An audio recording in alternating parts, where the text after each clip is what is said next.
Salut à tous, c'est le Bardock Sensei. Donc voilà, j'en avais parlé il y a plusieurs vidéos. Je vais faire un format plus court où je vais parler de manga animé. Enfin, un format plus court, non, mais où je vais parler de manga animé. Et donc, du coup, bah, voilà, c'est le premier épisode. Mais je sais pas si vous l'avez remarqué, avec le nom de ma chaîne, le nom que j'utilise, je suis un grand fan de Oggy et les cafards. Mais non, évidemment, Dragon Ball Z, vous avez très bien compris. Donc voilà, on va parler des 3 problèmes que j'ai avec Dragon Ball Super, évidemment pour ce premier format. Numéro 3. Tout d'abord, on va parler de la chronologie. Hein. DB Super n'exclut pas DB GT. Voilà, c'est très simple, c'est dit. Comme vous voyez sur le graphe, DB Super prend place juste après l'affrontement avec Buu et vient juste avant le dernier Tenkaichi Budokai. Donc lors du dernier Tenkaichi Budokai, on a Pan qui a 4 ans, Goten et Trunks qui ont respectivement 17 et 18 ans, et l'apparition de Oob. Or, dans Dragon Ball Super, Pan est à peine né, quelques mois avant le tournoi du pouvoir, si il me semble bien. Goten et Trunks, bon bah ils ont pas tellement grandi, hein, et Oob il a pas pointé son petit nez, enfin on nous dit juste qu'il est né, donc waouh, vraiment vraiment, ça remplace vraiment GT, hein, voilà. Numéro 2. La censure, hein. Tout simplement, dans DB Super, il n'y a absolument aucune goutte de sang, hein. Évidemment, hein, Goku et Jiren se tapent 3 heures, mais il y a 0 goutte de sang. Hein. Et ça me choque vraiment. Ça, c'était le principal frein, hein, parce que lors du combat contre Zamasu, bah, Trunks est censé le découper en deux. Or, bah, il y a une espèce de liquide blanchâtre avec des petites paillettes. Voilà. Alors qu'à l'époque, quand on lisait les mangas, quand on regardait l'anime, on avait vraiment du sang. Et on avait même aussi, si vous vous souvenez bien, les vrais, mais sur DB, les vrais premiers épisodes, on avait la totale, on avait plus de on avait 5 Bulma, on avait Goku qui tapotait à l'entrejambe les personnes pour voir si c'était des garçons ou des filles. Ah, bref, c'était la belle époque. On avait même Tortue Géniale ou le pervers qui était à fond. Hein.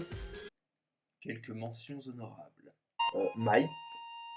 Alors, déjà que je n'aime pas trop Trunks, ça c'est très personnel. J'aime pas trop Trunks, mais alors la Mai, qu'est-ce qu'ils ont fait avec Mai?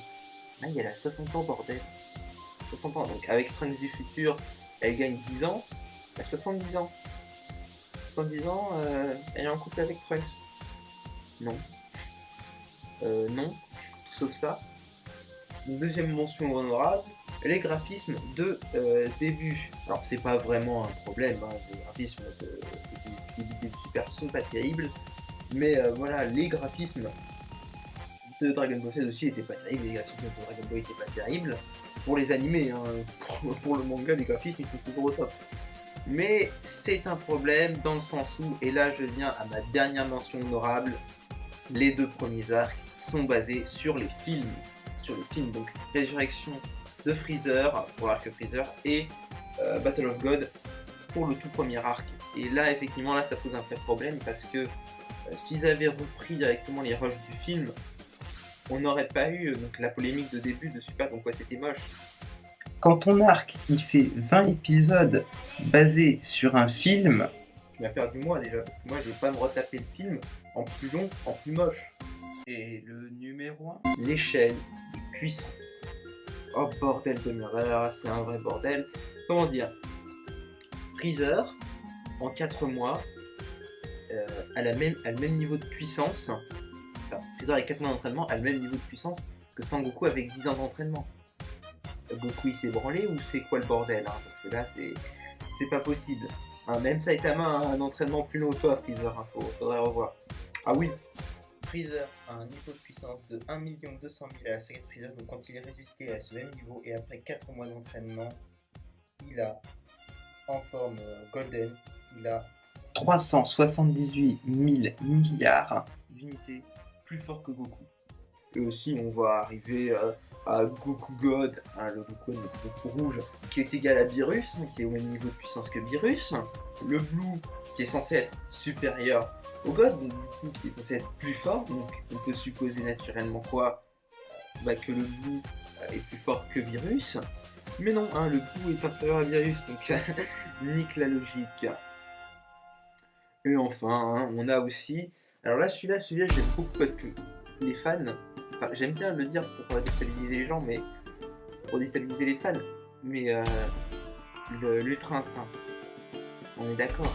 C'est le fluide perceptif de One Piece, mais en plus cher, en plus stylé effectivement, et activable une seule fois, sur 100.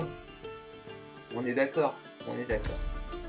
Donc voilà, ça clôture ma vidéo sur mes 3 problèmes avec Dragon Ball Super. Hein.